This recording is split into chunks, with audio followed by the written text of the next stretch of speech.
இன்னைக்கு வீடியோவில் வந்து நம்ம எதை பற்றி பார்க்க போகிறோம்னு கேட்டிங்கன்னா, அதாவது மொபைல் வீடியோகிராஃபி ஃபார் பிகினர்ஸ்க்கு பார்க்க போகிறோம். பிகினர்ஸ் அப்படி என்ன ப்ரோ இருக்குன்னு கேட்டிங்கன்னா, அதாவது இது வந்து ஒரு 3 விதமாக பிரித்து வச்சுருக்கேன். அதாவது பிகினர்ஸ், மீடியம், ப்ரோ அப்படின்னு. அதாவது பிகினர்ஸ்னால் நார்மலாக அப்படியே வீடியோ பட்டனை கிளிக் பண்ணி எடுத்துகிட்டு இருப்பாங்க.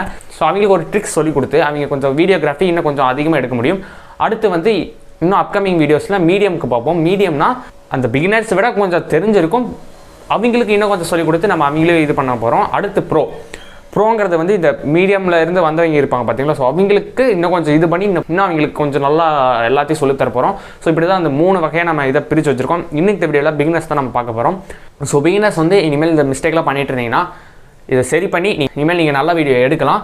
அது நம்ம ஒரு 6 பாயிண்ட்ஸ் இருக்குது. நீங்கள் அந்த 6 பாயிண்ட்ஸை கீப் அப் பண்ணிங்கன்னா உங்கள் வீடியோ வந்து சூப்பராக இருக்கும். ஸோ வாங்க நம்ம அதை எப்படி பண்ணுறதுன்னு நம்ம இன்றைக்கி பார்க்கலாம்.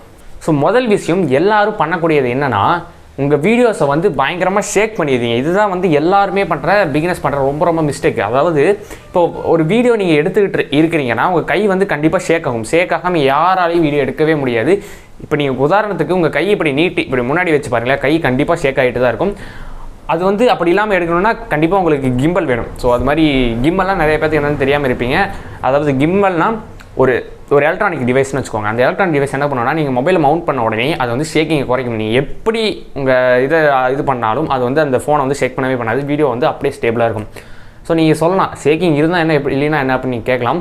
ஷேக்கிங்கோட நீங்கள் ஒரு வீடியோ எடுத்தீங்கன்னா அது பார்க்குறவங்களுக்கு ஆடியன்ஸும் ஒரு நேச்சுரலாக ஒரு ஃபீல் இருக்காது. அது ரொம்ப நேரம் பார்த்தா ஒரு மாதிரி அந்த வீடியோ பார்க்கவே தோணாது, மைண்ட் அப்செட் ஆன மாதிரி ஆயிரும் அந்த வீடியோக்கு. ஸோ அந்த மாதிரி ஷேக்கிங் மட்டும் அவாய்ட் பண்ணிக்கோங்க. இது எப்படி தவிர்க்கலாம் அப்படின்னு கேட்டிங்கன்னா, கிம்பல் அளவுக்கு நீங்கள் போக வேணாம். நான் சிம்பிளாக சொல்கிறேன். அதாவது கையை தூரமாக வச்சு எடுத்திங்கன்னா ஷேக்கிங் கண்டிப்பாக வரும். கையை கிட்டக்க வச்சு எடுத்திங்கன்னா, அதாவது ஷோல்டர் கிட்ட, அதாவது செஸ்ட்டு கிட்ட வச்சு எடுத்திங்கன்னா ஷேக்கிங் வந்து முடிஞ்ச அளவுக்கு அவாய்ட் பண்ணலாம். ஸோ இதுதான் வந்து ஒரு ஃபஸ்ட் ட்ரிக்குன்னு வச்சுக்கோங்க. அடுத்து ரெண்டாவது மேஜரான மிஸ்டேக் பண்ணுறது என்னன்னு கேட்டிங்கன்னா, இந்த அவுட் ஆஃப் ஃபோக்கஸ் போயிடுது. அதாவது ஃபோக்கஸ்னு என்னென்னு கேட்குறீங்கன்னா, இப்போ வந்து ஃபார் எக்ஸாம்பிள் வந்து ஒரு சப்ஜெக்ட் இருக்குது. சப்ஜெக்ட்னா நீங்கள் எடுக்கிற ஒரு இமேஜ், அந்த இமேஜ் வந்து தெரியணும், கேமராவில் தெரியணும், அதுக்கு பின்னாடி இருக்கிறது பிளர் ஆகணும். இதுதான் வந்து ஃபோக்கஸ்ன்னு சொல்லுவாங்க. அதாவது அந்த இமேஜ் வந்து நல்லா ஷார்ப்பாக தெரியணும். ஸோ இது வந்து நிறைய பேர் மிஸ்டேக் பண்ணிடுவீங்க. இது எந்தெந்த கேஸில் வந்து இது மிஸ்டேக் பண்ணுவீங்கன்னா, இப்போ வந்து கிட்டக்க ஒரு ஆப்ஜெக்ட் எடுக்கிறீங்க. ஃபார் எக்ஸாம்பிள் வந்து இப்போது என் கையில் ஒரு பெண்ணோ ஒரு சப்ஜெக்டோ இருக்குன்னு வச்சுக்கோங்க. இப்போ நான் இதை கேமரா கிட்ட வச்சுக்கிறேன். ஆனால் நான் இதை தான் நான் ஃபோக்கஸ் பண்ணணும். என் ஃபேஸ் ஃபோக்கஸில் இருக்கக்கூடாது, இது தான் ஃபோக்கஸில் இருக்கணும். பட் என்னோடய ஃபேஸ் ஃபோக்கஸ் ஆகிரும், இது வந்து ஃபோக்கஸ் ஆகாமல் போயிடும். ஸோ அதுதான் வந்து நீங்கள் மேஜராக பண்ண மிஸ்டேக்கு. அதை அவாய்ட் பண்ணுறதுக்கு நீங்கள் என்ன பண்ணலான்னா, நீங்கள் எந்த சப்ஜெக்ட் எடுக்கிறீங்களோ, அதாவது இப்போ கிட்ட இருக்கிற எந்த சப்ஜெக்டாக இருந்தாலும் சரி, தூரத்தில் இருந்த எந்த சப்ஜெக்டாக இருந்தாலும் சரி, அந்த சப்ஜெக்ட் மேலே ஒரு டச் பண்ணுங்கள். உங்கள் ஸ்க்ரீனில் சர்க்கிள் மாதிரி ஒரு இதாட்ட வரும். ஸோ அப்படி நீங்கள் இது பண்ணிங்கன்னா ஃபோக்கஸ் வந்து அதுக்கு ஃபோக்கஸ் போயிடும், பின்னாடி பிளர் ஆயிடும். ஸோ இப்படி தான் வந்து நீங்கள் பண்ணணும்.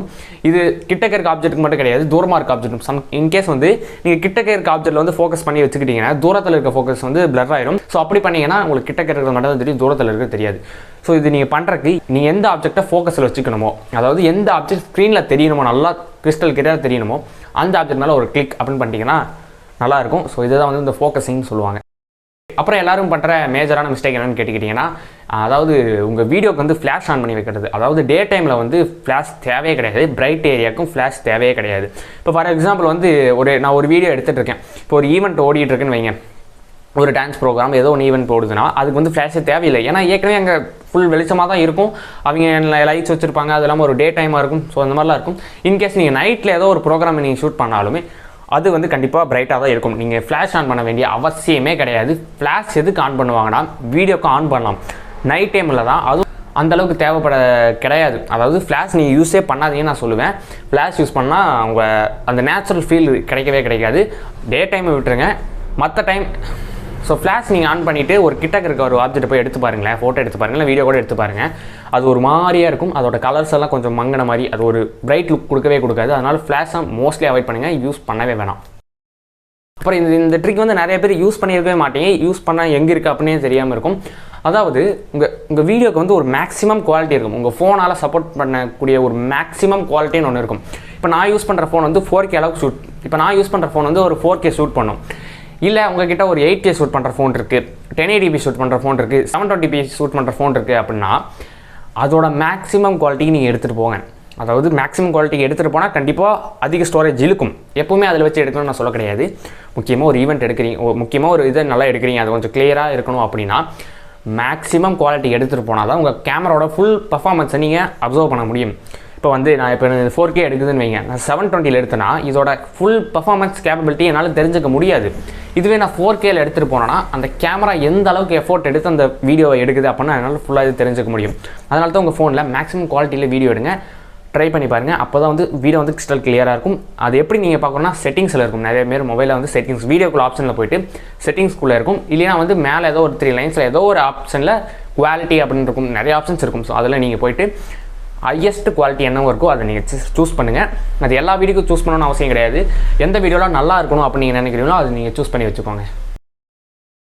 அப்புறம் அடுத்து 5வது, இது பண்ணுற எல்லாருமே மேஜரான மிஸ்டேக் தான், யாருமே இதை நோட்டீஸ் கூட பண்ண மாட்டோம். அதாவது என்னென்னா லென்ஸை வந்து க்ளீன் பண்ணாமல் எடுக்கிறது. இப்போ ஃபார் எக்ஸாம்பிள் வந்து நான் இந்த வீடியோ எடுத்துகிட்டு இருக்கேன்னா, இப்போ நான் இந்த லென்ஸை க்ளீன் பண்ணாமல் இருந்தேன்னா என்ன ஆகும்னா ஒரு மாதிரி ஏன்னா லென்ஸில் வந்து நம்ம கைப்படும், நிறையா அதில் அழுக்கு படும், எல்லாமே படும். அப்போ வந்து ஒரு மாதிரி வீடியோ வந்து ஒரு கிளாரிட்டியே இல்லாமல் ஒரு ஷார்ப்னஸே இல்லாமல் போயிடும்.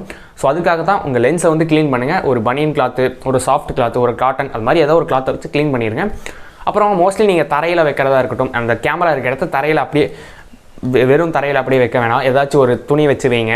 ஏன்னா அது கொஞ்சம் கேமராக்கும் கொஞ்சம் ப்ரொடக்ஷன் அதிகமாக இருக்கும். இப்போ வர ஃபோன்லாம் 4 கேமரா 3 கேமரா வருது. இதுக்கு முன்னால் ஒரு கேமரா தான் இருந்துச்சு. ஸோ அது வந்து அந்தளவுக்கு இதாகாது. இப்போ வர 4 கேமரா இருக்கனால பம்ப் பெருசாக இருக்குது. அந்த கேமராவோட பம்ப் வந்து திக்னஸ் வந்து அதிகமாக இருக்குது. ஸோ அதனால் கீழே வைக்கும்போது கொஞ்சம் பார்த்து வைங்க. அடிக்கடி அடிக்கடி உங்கள் கேமராவை தொடச்சிருங்க.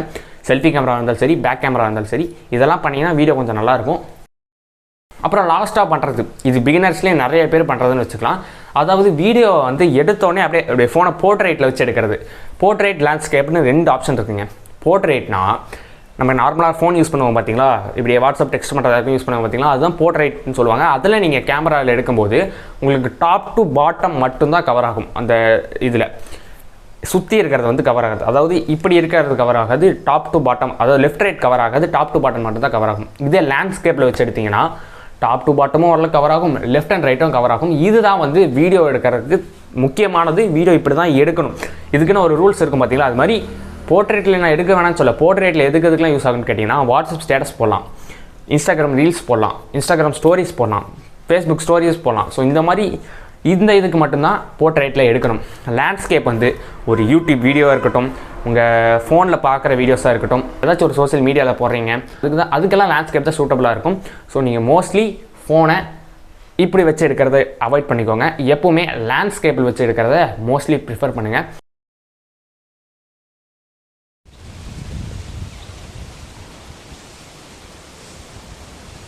ஸோ அவ்வளோதான், இந்த 6 ட்ரிக்ஸும் முடிஞ்சிருச்சு. இந்த நீங்கள் 6ஐயும் நல்லா ஃபாலோ பண்ணுங்கள்.